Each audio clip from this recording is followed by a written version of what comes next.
मनोज तिवारी, रवि किशन और दिनेश लाल यादव निरहुआ ने केंद्र की राजनीति में आकर ये तो दिखा दिया कि देश की राजनीति में भोजपुरी स्टार्स का या कहें तो पूर्वांचल का दबदबा बना रहता है।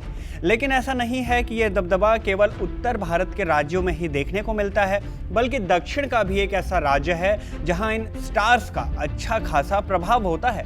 इतना कि इस इलाके को मिनी पूर्वांचल कहा जाता है। ये प्रभाव इसलिए क्योंकि दक्षिण भारत के इन इलाकों में पूर्वांचली वोटर्स की संख्या चुनाव की नजर से एक अहम किरदार निभाती है।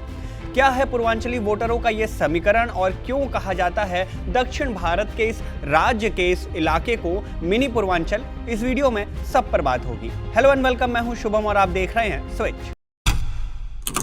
दक्षिण भारत का एक राज्य है तेलंगाना। आंध्र प्रदेश राज्य से अलग तेलंगाना भारत का 29वां राज्य बना। इस तेलंगाना में 119 विधानसभा की सीटें हैं, तो वहीं 17 सीटें लोकसभा की हैं। आज़ादी के बाद बात करें तो यहाँ 3,50,03,674 से भी ज़्यादा लोग रहते हैं। यह आंकड़ा साल 2011 की जनगणना के आधार पर है। इन लोगों में करीब 15 लाख के आसपास पूर्वांचली लोग हैं। खासकर लोकसभा के हिसाब से देखें तो बताया जाता है कि 17 सीटों में से 4 सीटों पर पूर्वांचली वोटर्स की संख्या निर्णायक की भूमिका में है। खासकर हैदराबाद के आसपास का इलाका पूर्वांचलियों के प्रभाव में रहता है।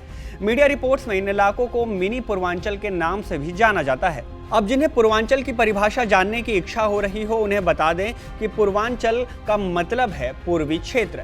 ये एक सामान्य शब्द है जिसका इस्तेमाल भारत के पूर्वी क्षेत्रों को बताने के लिए किया जाता है। इसमें बिहार, झारखंड, ओडिशा, पश्चिम बंगाल, उत्तर प्रदेश और छत्तीसगढ़ के कुछ हिस्से शामिल हैं। इनके अलावा अगर उत्तर प्रदेश की हम बात करें तो उत्तर प्रदेश के पूर्वी हिस्से में बसे क्षेत्रों को भी पूर्वांचल कहा जाता है, जिसमें आजमगढ़, बस्ती, गोंडा, गोरखपुर, मिर्जापुर, प्रयागराज, वाराणसी मंडल, लखनऊ और रायबरेली सहित पूरा अवध क्षेत्र शामिल होता है। इन पूर्वांचली लोगों के बारे में अक्सर ऐसी धारणा बन जाती है कि पूर्वांचली लोग मेहनत मजदूरी के लिए भारत के अलग अलग राज्यों में अलग अलग दिशाओं में बसे हुए हैं। लेकिन मेहनत मजदूरी के साथ ही साथ पूर्वांचली जिस भी राज्य या भारत के जिस भी कोने में जाकर बस जाते हैं, जिस क्षेत्र में बसते हैं, उस क्षेत्र में सरकार चुनने के लिए भी ये एक अहम भूमिका निभाते हैं। ऐसा ही होता है हैदराबाद के आसपास के इलाकों में, खासकर ग्रेटर हैदराबाद के इलाके में। मीडिया रिपोर्ट्स के मुताबिक इन इलाकों में इतने पूर्वांचली बसे हैं कि इन इलाकों को मिनी पूर्वांचल का नाम दिया जाता है, जो एक तरफ तो मेहनत मजदूरी करके राज्य की अर्थव्यवस्था में अपना योगदान देते हैं, वहीं दूसरी तरफ वोट करके सरकार चुनने में भी अपना अहम किरदार निभाते हैं। अब आपका एक सवाल हो सकता है कि ये लोग अपने राज्य से दूर यहाँ क्या कर रहे हैं। देखिए, पूर्वांचल में रोजगार और कमाई के लिए पलायन एक बहुत ही पुराना और एक अहम मुद्दा है। रोजगार और बेहतर मजदूरी की चाह में लाखों की संख्या में ये पूर्वांचली देश भर में फैले हैं।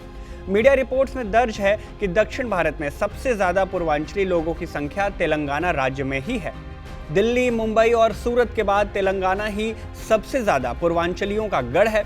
दक्षिण के इस शहर में रोजी और रोजगार की तलाश में पहुंचे मजदूर, आईटी प्रोफेशनल्स ने इस शहर को अपना बेस बना लिया। यूपी, बिहार के साथ ही यहाँ राजस्थान, हरियाणा जैसे राज्यों से भी बड़ी तादाद में लोग आकर बसे हुए हैं और इस शहर को अपना ठिकाना बना चुके हैं। कई लोगों ने वहीं घर भी बना लिए और वोटर लिस्ट में भी नाम जुड़वा लिया। अब ऐसा नहीं कि ये बस यहाँ मजदूरी करने आते हैं। देखिए, कई रिपोर्ट्स में इस बात का जिक्र भी मिलता है कि प्रदेश में दर्जनों ऐसी फैक्ट्रियां हैं जिसका मालिकाना हक इन्हीं पूर्वांचलियों के पास है। राज्य सरकार के सचिव से लेकर डीजीपी तक के पदों पर अक्सर इन्हीं पूर्वांचली लोगों को देखा जाता है। अर्थव्यवस्था के साथ ही साथ इन पूर्वांचली लोगों की अहमियत राज्य में सरकार चुनने के लिए भी काफ़ी ज़्यादा है। जैसा कि हमने आपको बताया कि तेलंगाना की 17 लोकसभा सीट में से 4 लोकसभा सीट ऐसी है जहां पूर्वांचली वोटर निर्णायक की भूमिका में है। ऐसे में विधानसभा से लेकर लोकसभा तक के चुनाव में इन्हें साधने के लिए पूर्वांचली स्टार्स का सहारा लिया जाता है। पिछले साल नवंबर महीने में तेलंगाना के विधानसभा चुनाव में इन पूर्वांचली वोटर्स को साधने के लिए तेलुगु लैंड में भोजपुरी का तड़का देखा गया। एक तरफ जहां बीजेपी ने सांसद मनोज तिवारी, सांसद रवि किशन और पवन सिंह से प्रचार कराया, तो वहीं बीआरएस ने भी खेसारी लाल यादव और अक्षरा सिंह के साथ भोजपुरी इंडस्ट्री के कई सितारों को बुला लिया। सबकी कोशिश एक थी कि तेलुगु लैंड में बसे पूर्वांचली वोटर्स को साधना, क्योंकि दोनों ही राजनीतिक दलों की नज़र हिंदी भाषी वोटर्स पर है, खासकर पूर्वांचली वोटर्स पर। इस बार के चुनाव में भी कहा जा रहा है कि चौथे चरण में होने वाले 13 मई के मतदान के लिए तेलंगाना में खेसारी लाल यादव जैसे कई स्टार्स राजनीतिक पार्टियों के लिए चुनाव प्रचार के लिए आ सकते हैं। तेलंगाना में हिंदी भाषी खासकर पूर्वी उत्तर प्रदेश और बिहार के लोगों की आबादी पिछले कुछ सालों में तेजी से बढ़ी है। इसके अलावा प्रदेश के अलग अलग इलाकों में खास करके हैदराबाद और दूसरे इलाकों में बीआरएस की नज़र ऐसे मतदाताओं पर है जो तेलुगु लैंड में तो हैं पर उनका प्रभाव पूर्वांचल का है। खैर, ऐसे ही लोगों को साधने के लिए बैनर पोस्टर से लेकर चुनावी भाषणों में हिंदी भाषा का प्रयोग अक्सर देखा जाता है। खैर, क्या आप भी पूर्वांचली हैं और पूर्वांचल के किस जिले किस शहर से हैं? कमेंट करके हमें बता सकते हैं। वीडियो अगर पसंद आई तो इसे लाइक करें, शेयर करें और अगर ऐसी वीडियोस देखना आपको पसंद है तो स्विच को सब्सक्राइब जरूर कर लें।